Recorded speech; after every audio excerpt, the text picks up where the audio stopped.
right, you ready to work out? So here we're gonna add some lower body into some of our workouts this morning. So goblet. So after we warm up, whether we're gonna warm up with knees, going out, we can kind of like, if we feel comfortable to jog in place, our march in place, all right, as well as standing jumping jacks, okay? We can also stretch, straight leg, reach, and get those hammies warmed up. And then also touch your toes, reach overhead. Do these 10 times per side. So 20 of these, 20 of these, and then 10 of these. So just to kind of get your body warmed up.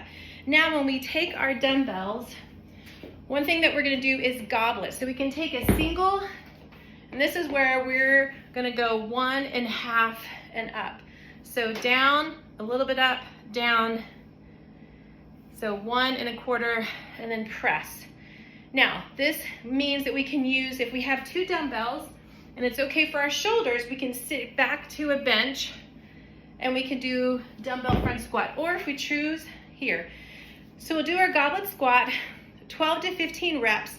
Then we'll take maybe a different dumbbell because we can go heavier on the goblet, all right? And we'll go lateral pulses, okay?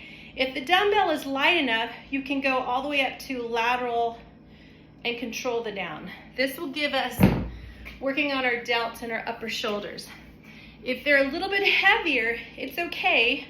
We'll just do pulses to the side and really think about squeezing from your shoulders instead of like momentum, okay? So we'll do some lateral raises. The next thing is we have different weights. We can choose, so soft knees, engage that core, and punch. So we can punch and turn the weight over. We can uppercut, all right? We can just punch out. Now again, depending on the heaviness of weights, I don't want it to be so heavy that you're going like that because it's not good form, all right?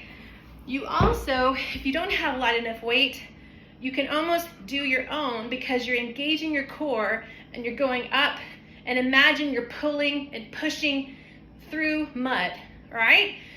So I would say you can put on a timer and do 60 seconds of punches. If you're using a weight, I would say let's go 16 to 18, okay?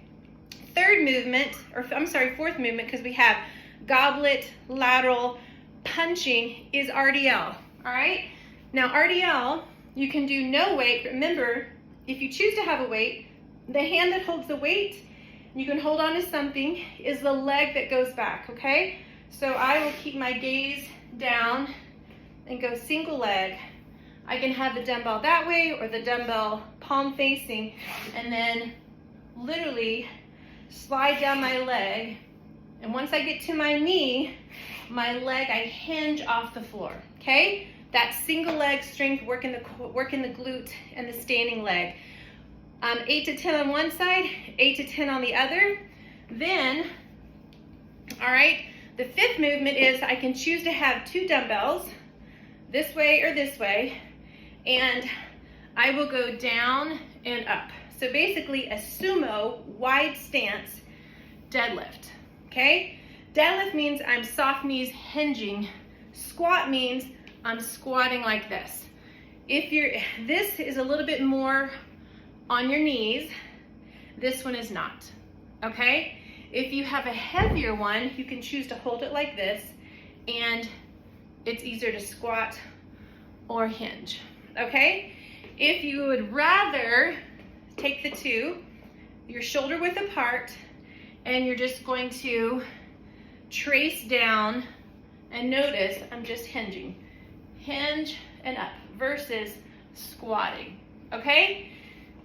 After that, you're gonna do some core. Get on the ground, whether you wanna hold a plank for max effort, 30 seconds, or straight arms, 30 seconds. Rest for 30 seconds to a minute, then start it back up the top, all right? Be sure to cool down, where if you can find something and hold on to and stretch those quads, you can do pancake and really stretch, go from either side, front, side when you're straddling on the floor. Yeah, you can do hip moves, laying down on the ground and pulling your leg up. So make sure you're stretching out your hammies, your glutes, your quads after this. So let's say 4 rounds of this, anywhere from 12 to 15 reps, or the RDLs, 8 per side. Let me know how you do if you have any questions, and I look forward to seeing you soon.